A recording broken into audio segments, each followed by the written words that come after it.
And here is one of the most beautiful quotes about beauty, written by one of the people who probably knows as much about beauty as anybody. His name was Michelangelo.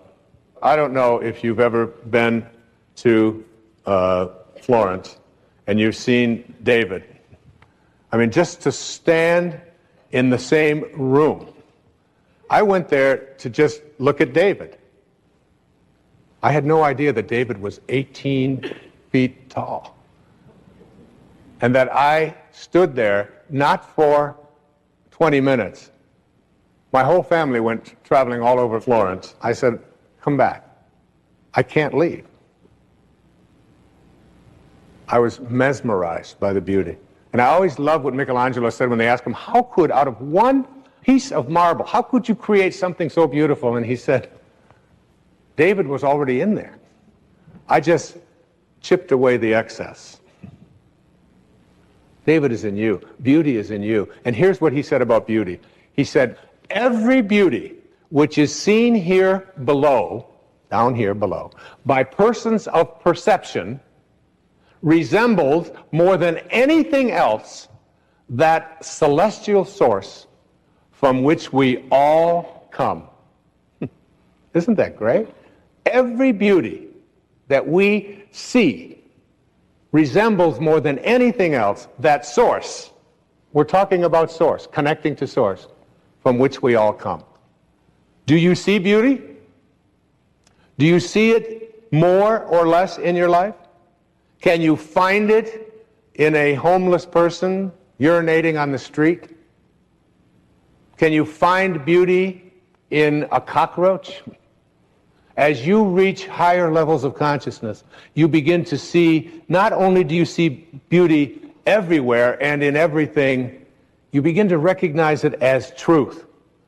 One of my favorite quotes that I wrote about, and years ago I wrote a book called Wisdom of the Ages. And it was a collection of 60 essays. We did a public television special on it, and many of you watched it and contributed to PBS from it. And there was a young man, a Victorian poet, in England named John Keats. He died at the age of 24. He wrote thousands of poems, many, many essays, 24.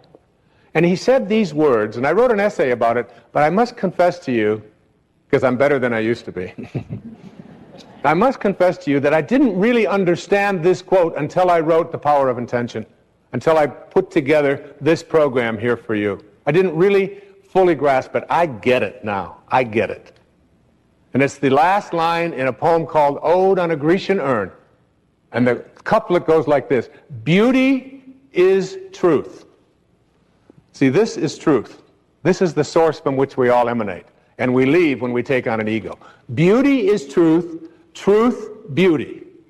That is all you know on earth and all you need to know. From one of the greatest poets of his time. Your natural state is beauty, joy, tranquility. I want to experience beauty. And you know, the way to get beauty into your life is to say, I only attract it. And I take the path of least resistance. I take the path of least resistance. What's the path of least resistance? The path that says, I am as closely aligned with this energy as it's possible to be. You know, in 1978, I had a wonderful opportunity, one of the great opportunities of my life. I was invited by an organization called YPO, Young Presidents Organization, to come to Vienna in Austria. It was at the time when erroneous zones and pulling your own strings were topping all the charts, and they invited me to come over and lecture to all these presidents. I was 38 years old and very much in more of an ego mode than I have learned to become in my life. But I was honored to go over there, and I had read a book when I was in college, and I was teaching at a university, and I taught this book. It's called Man's Search for Meaning. And it was written by a man who was a survivor of the Holocaust. His name was Viktor Frankl. And Viktor Frankl decided that he had to survive the Holocaust because he had to tell the story. That was his purpose. we got to Vienna, and I found out that little Wayne Dyer, this little kid who lived in foster homes and worked for everything he ever had in his life, was on the same panel with Viktor Frankl. Man's Search for Meaning. I just sat there in awe with this man who had everything taken away from him. He was a psychiatrist who was taken off to the concentration camps in Nazi Germany. And he described how he survived. The Nazis gave him a bowl of soup, which was just hot water, with even sometimes bugs floating around in it. And there was a dead fish head for flavor in the soup. That was his meal for the day. And he described the beauty, not the anger, because the anger, and he learned very early that anger and resentment and hatred are low energies that always weaken you. He learned to find beauty in a floating fish head. You've got to be able to find it everywhere. Beauty is truth. Truth, beauty. They are one. Find it in as many places as you can. I am personally convinced that everyone has a capacity for greatness that transcends anything they've been taught to believe, that every being who's ever existed is in fact a portion of the all-creating power of intention. Since we're all pieces of the infinite creative source, we should continually be telling ourselves, quote, I came from God, and since I must be like what I came from, I am a piece of the divine, unquote. Trying to imagine the all-creating spiritual force coming up with excuses for anything is impossible because it is creating from its own consciousness. Now put yourself in this picture. While your mind is part of the unlimited source, it becomes limited when you believe it to be fallible, weak, impotent, or any other adjective that misidentifies with creative energy. When you edge God out in this manner, you invite ego, which is known as the false self by spiritual teachers of all persuasions, in. Allow yourself to look through your new lens by acquiring a set of beliefs that includes your spiritual or God-realized nature. It may feel a little unfamiliar or even mysterious at first, but be willing to allow your senses to adjust to this new way of seeing. Transcend the idea that your genetic makeup is static. With your new ability to perceive ego, you'll become a wizard who easily dethrones the dictator of your false self, bypassing early conditioning imposed by people in your environment who have edged God out. As you get comfortable with this new way of seeing yourself, ask yourself the following question. If no one told me who I was, who would I be? Quietly meditate on this by spending some time in the spaciousness of not knowing. Imagine that your subconscious mind is non-existent, and there's no storage receptacle for excuses during your life. There's just an open and inviting clear space inside of you, a tabula rasa or a blank slate with a magical surface that nothing adheres to.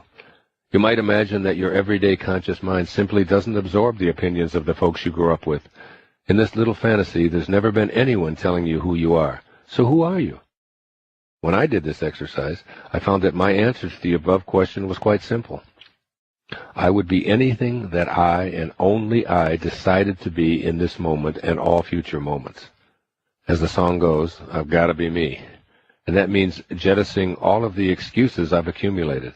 My habitual life wouldn't be based upon anyone's early programming, since there wouldn't be anyone who ever told me who I am.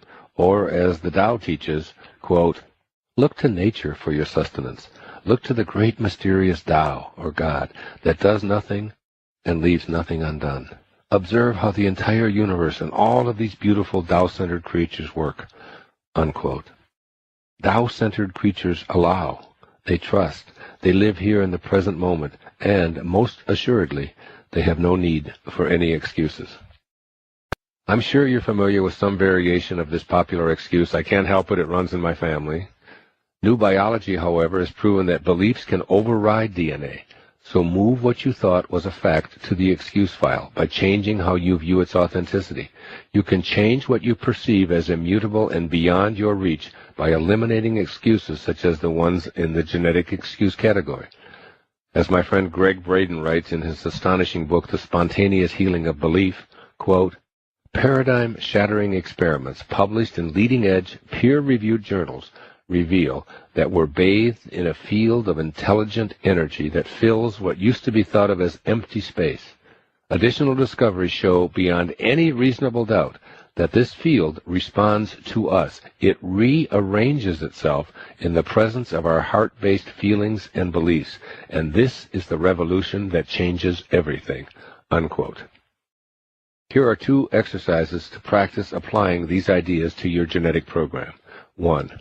Be open to the scientifically verified idea that your beliefs have the power to rearrange and change the material world.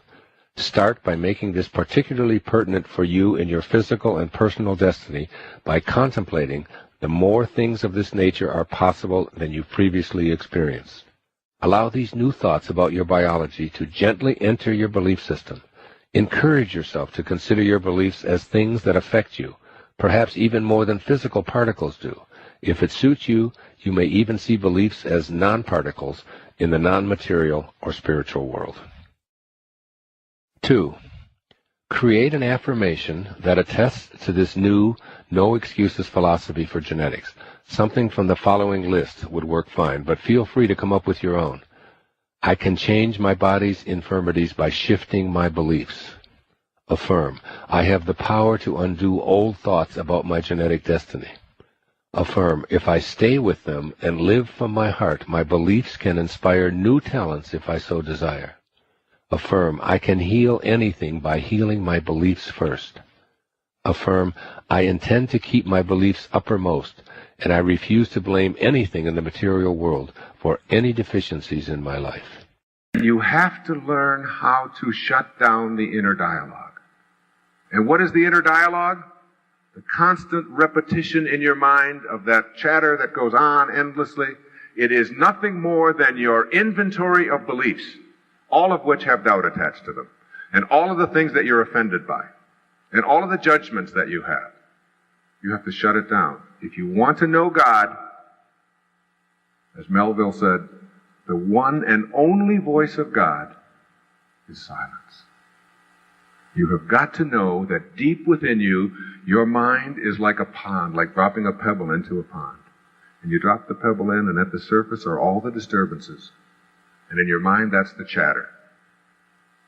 That's the endless repetition of the beliefs and the things that offend you and your judgments. Endlessly repeating, over and over and over again. You get to a place where you get peaceful. You call it meditation, call it prayer, it doesn't matter. You make it a regular part of your life. Blaise Pascal, the great French philosopher, once said that all of man's troubles stem from his inability to sit quietly in a room alone. Most of us can't do that. We're so hung up on chatter and our inventory and our beliefs.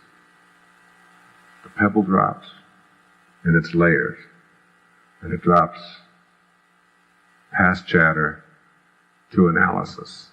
A-N-A-L, anal analysis, all right?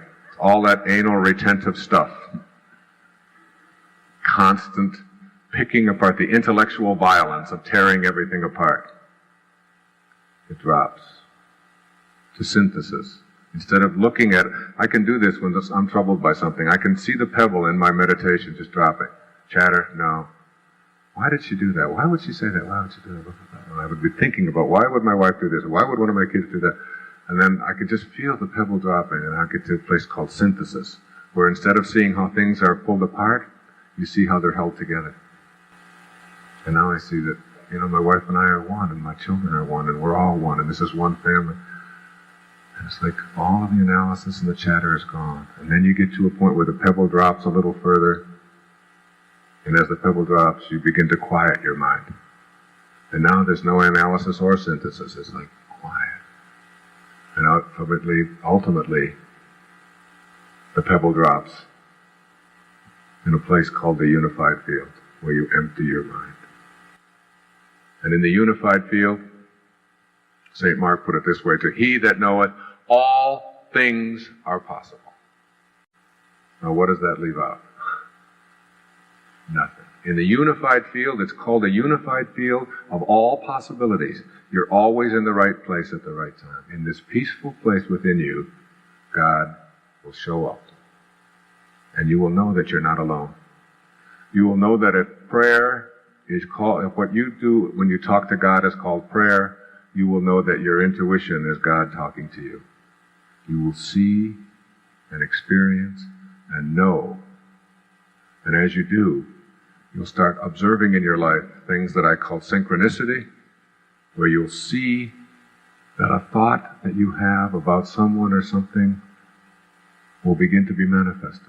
It will happen for you over and over again. Those things become a regular part of your consciousness when you get to the unified field. You'll be thinking about your sister, and all of a sudden, she will call, and you haven't talked to her in 5 years. You'll find yourself having these experiences, meditating your way through a tennis match. One time I was meditating my way through a tennis match, and I went for a ball that everyone said was impossible to get, and for sure I couldn't have gotten to it. It was hit so hard, and I just took off. And I was in that zone. I was in what they call flow, where you just get to this ecstasy place, which meditation gives you. And I just took off and left my body, it seemed like, and reached out and hit that ball and hit it back for a winner. And everyone turned around and said, "What happened? How could you could never have gotten to that ball?" I said, "You're not going to believe this, but the ball waited in midair for me to get there."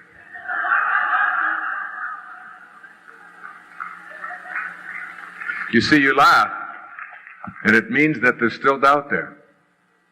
If I tell that same story to a group full of quantum physicists, there's not a snicker. There's, of course. Because the mind is capable of anything. All things are possible, even moving mountains in the unified field.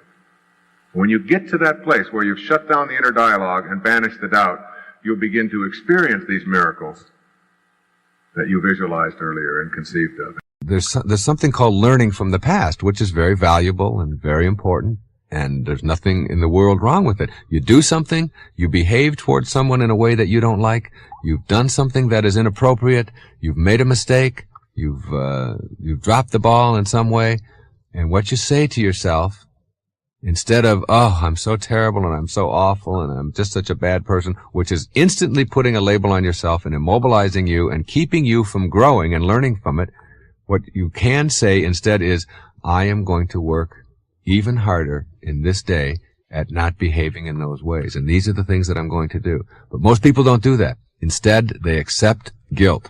And the guilt that they accept is, "I am not worthy."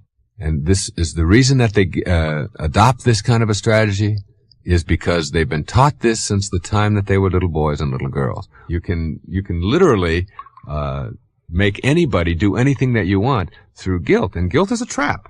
And it's a useless emotion, because being immobilized now about something that has already happened is, when you think about it, a pretty silly and wasteful thing to do. The now is here. Everything that happened in your life happened. You can never should have done it. You can never would have done it. You can never could have done it any differently than it happened.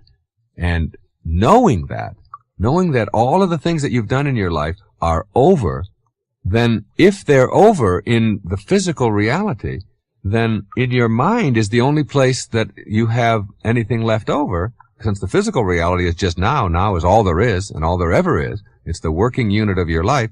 So everything that has transpired in the past, since it's over, the only thing that's left over is how you're choosing to process it. If you process it in a way that makes you feel guilty, then that will immobilize you. That will make your life unhappy. That will keep you from being fulfilled in the present moments of your life. So what you want to do, instead of processing events and things that you've done that you've chosen to feel guilty over, is to say, instead I'm going to shift that to, how can I learn from these? What's the lesson in this? What did I have to learn? I have a belief that life gives exams.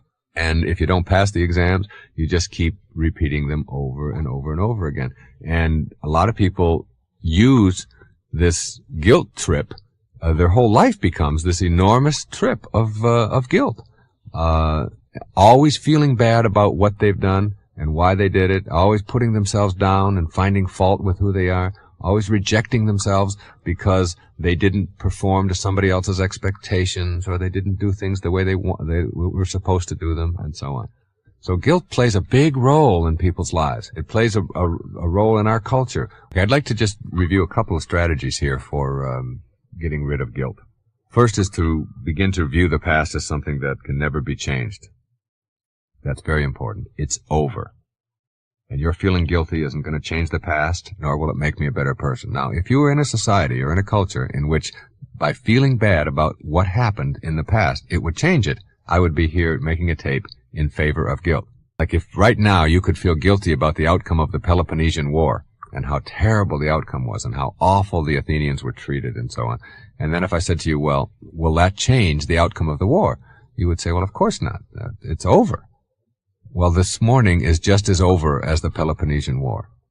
And your feeling guilty about what happened this morning is just, in terms of changing what happened, makes just as much sense as feeling guilty about the outcome of the Peloponnesian War. It isn't going to change the outcome at all. So instead of being focused on things that are not going to change the outcome, what you want to do is be focused on how you can, in fact, change the outcome in the future. And guilt keeps you from changing the outcome in the future. That's what you have to understand about guilt. Guilt, like everything else in your life, transpires now, in this moment. This is when it's happening. And instead of, if you can look at and process it this way and say, instead of feeling guilty in this moment, what could I be doing otherwise? And that's the big payoff for guilt. Guilt keeps you from doing something about it. That's why I call it a useless emotion, because it keeps you hung up on the past in the present, which is all you have. And if you use up your present to be hung up on the past, then you can't use your present to do something constructive now. So it's a very useful technique emotionally for people to employ to keep themselves from taking risks, from trying new things, from moving on in their life. You should ask yourself what you're avoiding in the present. And ask that question. Instead of feeling guilty right now, what could I be doing? And then begin to accept certain things about yourself as who you are. Then if your parents or your boss or your spouse or somebody doesn't like something that you've done or whatever, instead of feeling guilty about it, you say, this is who I am. These are the choices that I make. Yes, I'm a person who dresses this way. And if somebody else doesn't like it, like if it's a relative or whatever, and they don't like it, this is still who I am. And even though I'm not going to rub it in anybody else's face, I am not going to choose guilt when they respond negatively to who I am, to how I dress, to what I say, to the language that I use, to the people that I go out with, to the car that I drive, to the job that I have, to whatever it is. It's endless. There's always going to be people out there who aren't going to like it. But if you feel guilty about that, then you're giving them control of your life. And you can simply say things like, I understand that you don't approve of that. I understand you don't like that. This is who I am. This is what I've chosen. And begin to see that you start to feel good about that. It is something that makes you feel strong. And you begin, and people always like strength, not weakness. And that's true about ourselves as well. We like ourselves when we're strong, when we resist an addiction, when we resist doing something that we know is self-defeating, when we stand up to someone that is difficult for us to stand up to, even though it may be painful at the moment. We like ourselves better when we do that. And that's what you have to do. You have to teach people who use guilt on you that it no longer applies in your life. The people who get the most approval in life are the ones who care the least about it. And the ones who get the least approval are the ones who are always going after it. So if you want approval in this paradoxical way that I'm talking about it, stop needing it. Stop concerning yourself about it. Ask yourself, who gets the most approval in life? Think of the person that gets the most approval, and you'll see that that person couldn't care less what other people are thinking. They're so busy being, they don't have time to notice what their neighbors are doing. Thoreau said this. He said, if you advance confidently in the direction of your own dreams and endeavor to live the life which you have imagined, you will meet with a success unexpected in common hours. What that means is that success is not something that you can get in life. Success is an inner process. Success is something that you bring to everything you do in your life. It isn't something you get out of what you do. As long as you're moving back towards your universal essence, your harmony with yourself, your cooperation with the rest, things will start happening in ways that you never dreamt of. Jung called it synchronicity. And it's a term that we use to explain how unexplainable coincidences sort of happen in our life. The quality versus appearance in your life means that you get that inner candle flame working in a way that gives you quality, independent of what other people think of you. Maslow, in defining self-actualizing, no-limit people, said they are independent of the good opinion of other people. Of the good opinion of other people. Independent of it. They're so busy advancing confidently, doing the things that make sense. And I think you have to understand that becoming a scurvy elephant or a disturbing element is a part of the process of not dying with your music still in you. That there is something that you showed up here to become, just like there was something that allowed you to grow into this body that you're in. The same force, the same field of intention that intended you here to be in this body, in the shape that it is in the size that it is, in the color that it is, in the shape of its eyes, in the color of its hair, whether you have any or don't, whether it falls out or doesn't, all of that. It was all intended here. And also everything that you were to become. And there is a sense inside of you, someplace in a very quiet place, an inner sense, an inner Tahiti, an inner island of peace that knows. You know that you're not this body that you're in. You know where it's going. You know it showed up from nowhere. Nowhere. And when it went from nowhere, it showed up in now here. Nowhere. It's all the same, just a little question of spacing. So now you're in now here. And you look around and you look at yourself and you watch your body go through its motions, and where the hell do you think it's going? Back to nowhere. From nowhere to now here to nowhere. But while it's here, there is something burning inside every one of them. You don't have to collect a lot of merit badges. You don't have to collect a lot of awards and other people's value judgments. That you go to school or you go out into the world or you read or whatever it is you do because it makes sense to you, not because of what somebody else is going to put on a transcript or where you're going to appear in a class list. We need to help our children to understand and value the importance of knowledge for the sake of knowledge and doing things that make sense rather than taking the easy way. Knowledge rather than always trying to achieve. We're in an achievement-oriented society, which tells us that we evaluate and judge a human being based upon how many achievements he has. But most of the people who get caught up in that trap and are always in this circle of trying to get ahead, trying to always get ahead, their reward for that almost always is higher blood pressure, ulcers, early deaths, and even things like cancer, we're beginning to find out, are related to the kinds of stresses that we have. And remember, it's a perfect universe. There's no stress in it. There's only people thinking stressful thoughts. And when you put that pressure on yourself, you miss what it's really all about. There's nothing wrong with goals. It's falling in love with them that's the problem. It's not being able to be flexible and alter them. Here are 5 major perceptions of beings who know they are worthy and deserving of all of God's blessings. The first says, my self-esteem comes from myself.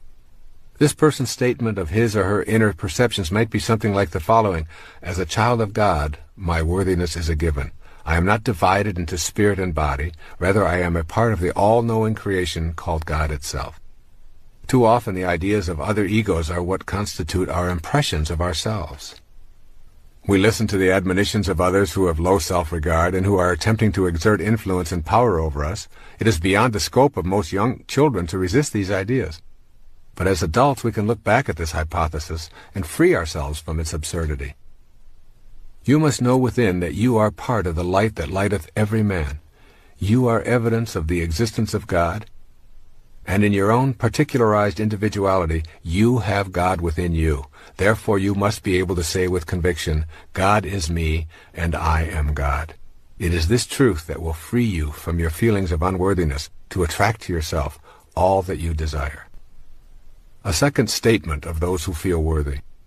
I accept myself without complaint. A person with this self-perception thinks something like the following. I am willing to face everything about myself without lapsing into self-contempt or repudiating my essential value as a piece of God. Self-acceptance is something that must be unconditionally known within ourselves. To accept oneself is not necessarily to accept every behavior. Rather, it is a refusal to engage in sabotaging acts of self-loathing. If you are in a state of self-rejection, you cannot feel worthy of the munificence of the universe. Your inner energy is centered on what is wrong with yourself and with complaining to yourself and anyone who will listen. Self-acceptance is nothing more than a shift in consciousness. It requires only a change of mind. If your hair is falling out, then you have the choice to mask it, worry about it, or accept it. Acceptance means that you honor your body and the divine intelligence that is at work. And when someone else implies that you have a problem because your hair is falling out, you don't even know how to relate to their observation. Acceptance removes the label of problem. This is not a faked attitude. It is merely removing the ego from your inner assessments, which are centered on the approval of others. With self-acceptance, you are able to honestly say, I am what I am, and I accept it. Once this attitude is firmly in place from a position of self-honesty, your worthiness to receive the gifts of the universe become aligned with that divine power. A third attitude of self-acceptance. I take full responsibility for my life and what it is and is not. To be willing to accept total responsibility for yourself puts you in a position of being worthy of receiving and attracting the objects of your desire. If someone else is responsible for your perceived shortcomings, and you are blaming them for these troubles, then you are also saying that in order to manifest your heart's desire, you need to have the permission of those others. This act of abdicating responsibility destroys your ability to empower yourself to higher levels of awareness. I come from the position that there are absolutely no accidents, and that everything that occurs in my life has a lesson attached to it, and that I brought it into my life. Thus, if I am having a negative thought, and at the same moment I bump my head on a cupboard door, I say, what was I thinking at that moment? And I take full responsibility for correcting those negative thoughts and for the bump that reminded me to correct that kind of thinking. This little game serves me in the sense of taking full responsibility for my life and eradicating the inclination to blame other people or circumstances. I trust in this inner knowledge. I rely on seemingly coincidental happenings, and I know that I am responsible for all of it. As this sense of responsibility has grown, I find it impossible to blame anyone for anything in my life. The willingness to be responsible without complaining puts you into the natural flow of all divine energy. With an attitude of self-responsibility, you will notice that the heavens are exceedingly cooperative. A fourth attitude of self-acceptance says, I do not choose to accept guilt into my life. This mindset creates thoughts such as, I will not use up the precious currency of my life, my present moments, immobilized with guilt over what happened in the past. This statement requires you to know the difference between A, genuine regret and learning from the past, and B, remaining in a state of reproach or guilt today. Learning from one's mistakes and taking corrective action are spiritually and psychologically sound practices. You did it, you didn't like the way you felt afterwards, so you decide not to repeat the behavior. That is not guilt. Guilt is when you continue to feel immobilized and depressed. Those feelings keep you from living effectively in the present. For example, if you are chronically overweight or addicted, your internal sentence of guilt sounds something like this. I'm really going to love myself when I finally am at a normal weight. Or I will truly value myself as a worthwhile human being when I am finally over this addiction once and for all. These internal sentences need to be shifted to, I love myself while I am overweight. I am not this weight in the first place, and I refuse to think of myself in self-degrading terms regardless of the condition of my body. I am love, and I extend this love to all of me. This same kind of inner programming must take place for addictions or anything else that you feel guilty about. By removing the inclination to wallow in self-reproach, we remove the idea that by suffering in the present moment, we will redeem ourselves and can pay for our sins with guilt. Life doesn't work this way. The solution is in loving yourself and in trusting in God that your shortcomings are nothing more than lessons leading you to a new spiritual level. And finally, a fifth assessment of those who have self-acceptance. I understand the importance of having harmony between my thoughts, my feelings, and my behavior. To the extent that you remain incongruent in any of these three areas of thinking, feeling, or behaving, you will impede the process of heightened awareness and the ability to manifest your heart's desire. This is the last of the 5 points that contribute to your feelings of worthiness about receiving God's munificence into your life. It is also the most significant because it defines your level of integrity. To be congruent, you must be honest about your own thoughts. If you are honest with yourself, you will find that your emotional reactions will be consistent with your inner world. And here is one of the most beautiful quotes about beauty, written by one of the people who probably knows as much about beauty as anybody. His name was Michelangelo. I don't know if you've ever been to Florence and you've seen David.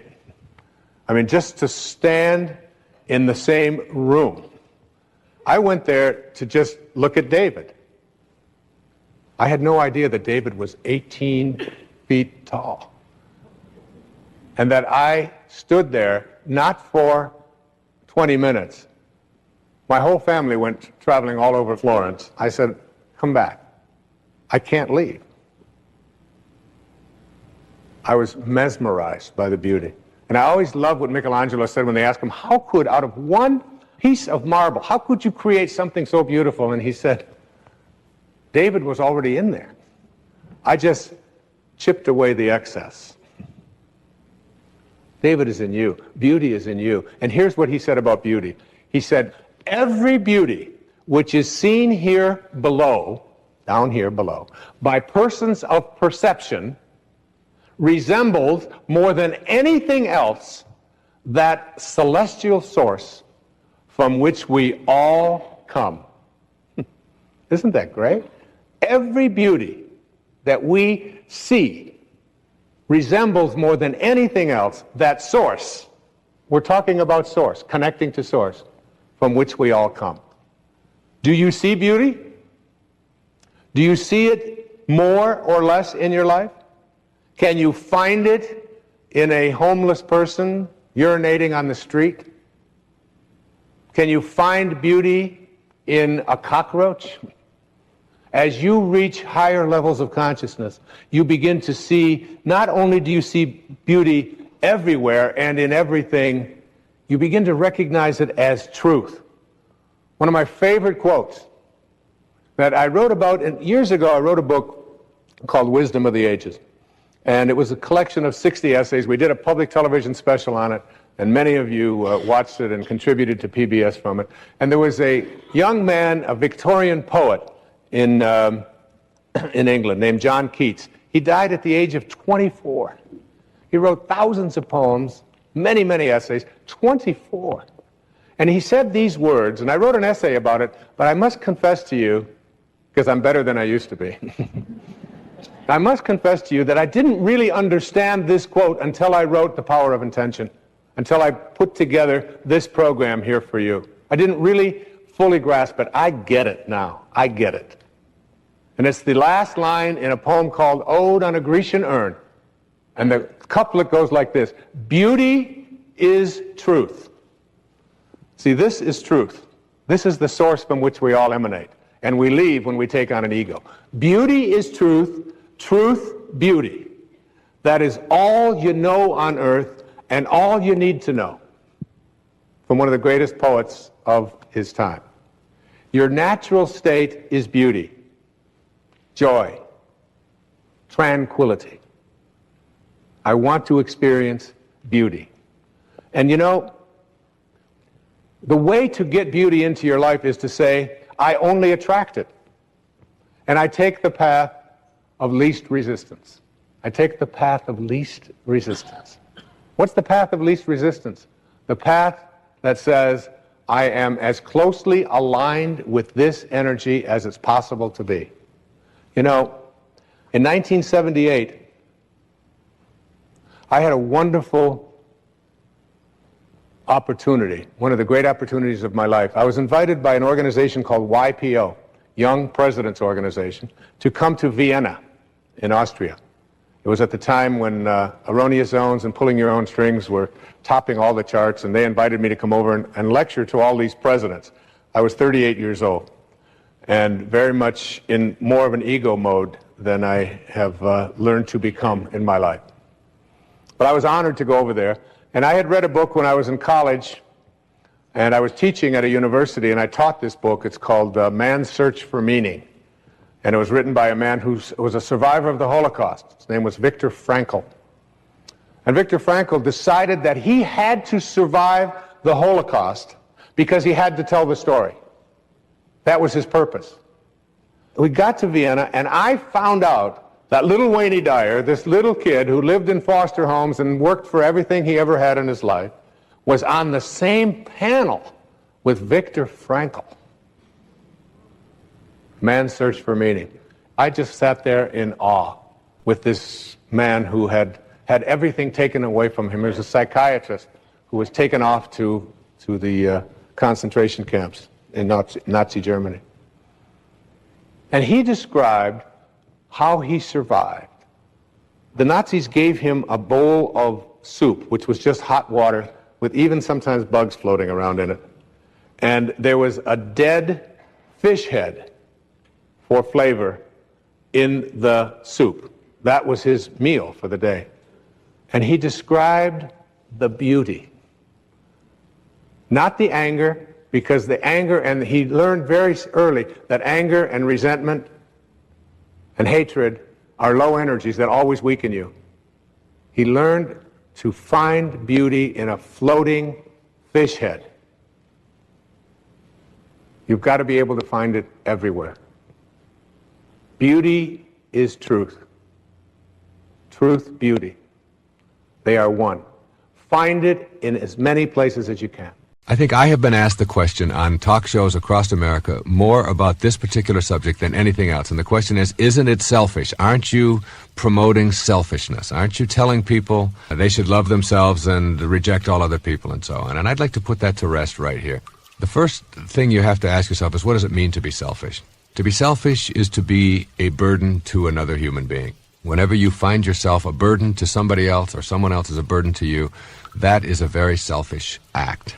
The person who dislikes himself, who is never happy, doesn't know how to make themselves happy, is using other people to try to get them to be happy, is always blaming other people for the conditions of their life. The person who has self-doubt or self-rejection doesn't know how to enjoy their life. And being around a person who doesn't enjoy their life is burdensome.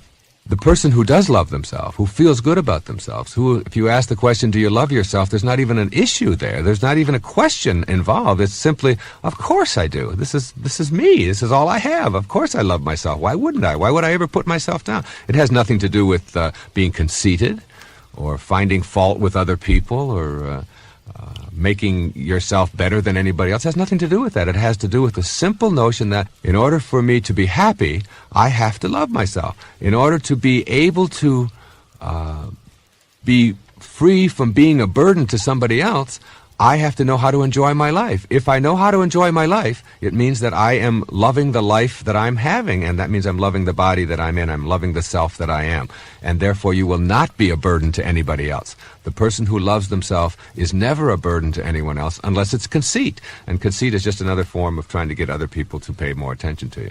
But if it's just authentic self-acceptance, then it is the most important thing that you can do. And in raising children, nothing is more important in the whole educational environment than self-concept, self-esteem.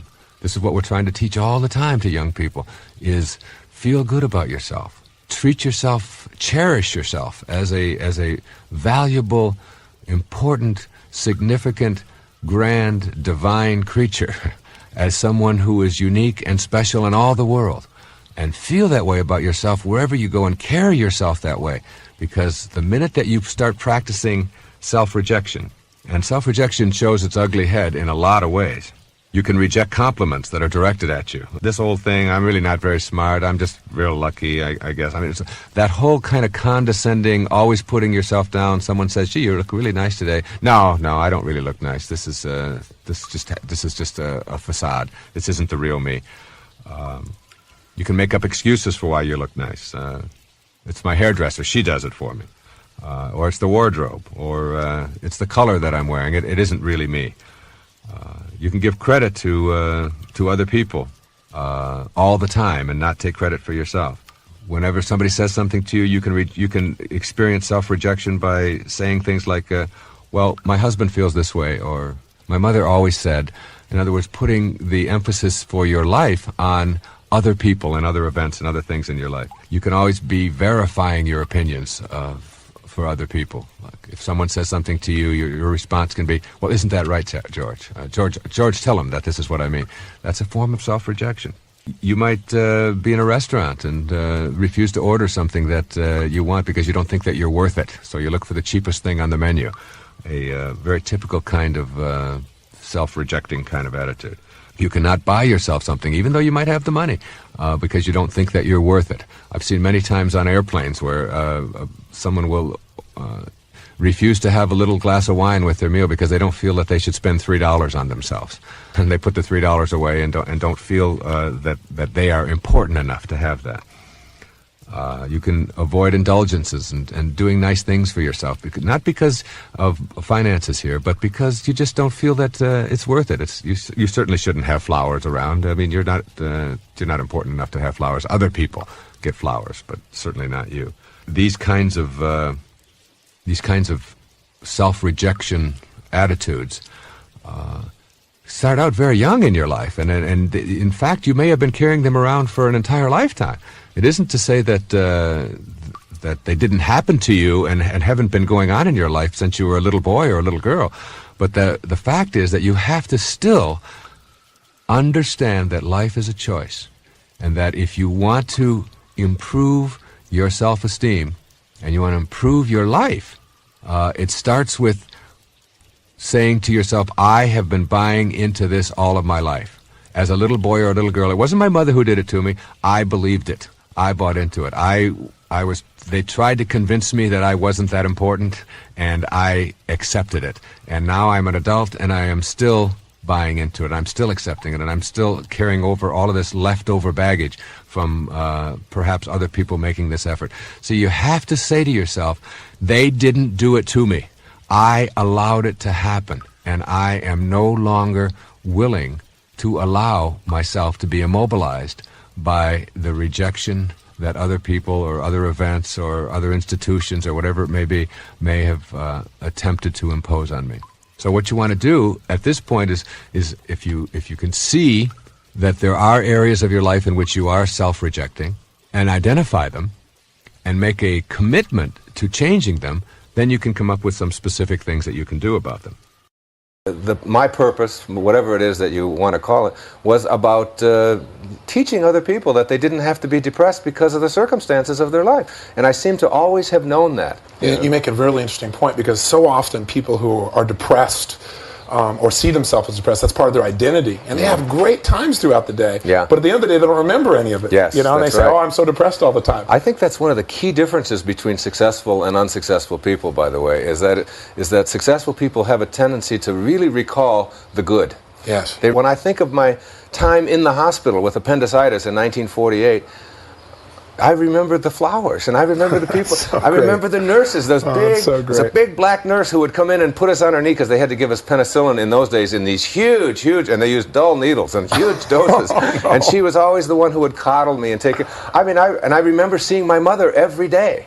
I mean, she came to the hospital every day after working where she was, and that was just glorious. I don't remember any other part of it, and I have a tendency to do that. I've been through a divorce, and I talked to my ex-wife, who is now remarried, and I'm remarried, and our lives are in nice places, and we're very good friends and all that. But whenever we would talk about what was going on in our marriage, she would always point out all of these things that I didn't even remember. You didn't take the kid on Halloween. I said, well, I remember being there on Halloween. I have I don't know whether I just created this or whatever, but I look back on my marriage to my ex-wife as a wonderful time. I think she was great. We just had to move along. I've never looked back and thought, oh, isn't that awful? Never done that. You live your life inside. Yeah. And it isn't what people do to you, it's how you react to what people do to you that makes the difference between you being a fully functioning person or a victim. That's the way it is in life. It's like the day of the space shuttle crash, all right? I was speaking in Seattle, Washington. It was January the 28th last year. And on the day that I speak, I don't listen to newspapers. I don't read the newspapers or listen to the radio. And I want everything to be positive, and it's always very negative. 10 minutes before I go on, someone tells me about this thing, and I feel bad. And I asked the audience, what is it that made me feel bad? And everyone says, well, the space shuttle, and wasn't that terrible? So I said, if the space shuttle crash had made me feel bad, why did it wait 12 hours? All right? It wasn't the crash. It was how I processed it, what I did with it. That's the whole difference in life. It's like when bad things happen out there, you can either get a lesson from it. There are no accidents to me in a perfect universe. There are only lessons. Everything that happens is a lesson, and you either learn from it or you become a victim of it. The way to the big picture often is through seeing the problems in your own life from a different perspective and seeing how difficult other people have it, you know. When you're wondering about how troubled you are, look at the Alzheimer's patient whose mind is slowly slipping away from them, and they even are aware that it's happening and they don't know what to do about it. I mean, coming up here on the airplane yesterday, there was a story in the paper of a man and his wife who just got so desperate that they had to call the police. They have 4 children. 4 little children under the age of 6, just like I do. And they had to call the police because they didn't want to raise them homeless. They didn't want their children, they were being evicted from the final hotel because they had raised their rent from $160 a week to $210, and they just simply didn't have it. And rather than put their children out on the street, they called the police and asked the Department of Human Resources to come and keep their children for them for a while until they could get themselves back together. And I thought, my goodness, I mean, what kind of problems of mine could even be anything near what it must be like to be faced with the idea of having to go out on the street with my children, my little babies. And these were little babies. One was 3, one was 4, and one was 5. Just tiny little children to be out on the streets, on the cold streets. And I made a commitment that I was going to contact them when I got back and try to get them something. And other people are helping them as well.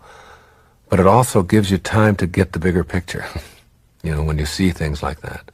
It's a good thing to remember. Another thing is that in order to get this bigger picture and get to this place, that you can stop feeling sorry for yourself. You can stop the self-pity because it's happening you've got to trust, you've got to surrender, you've got to know that what's coming your way has a purpose in it, has a lesson in it, that there's order in chaos. And underneath that chaos, you've got to look for that order and look for that blessing. And so one of the things you might have to learn is how to get off of pity and feeling sorry for yourself. And one of the ways to do that is to start focusing on doing something new, doing something different, keeping yourself occupied. Marilyn would go to her knitting.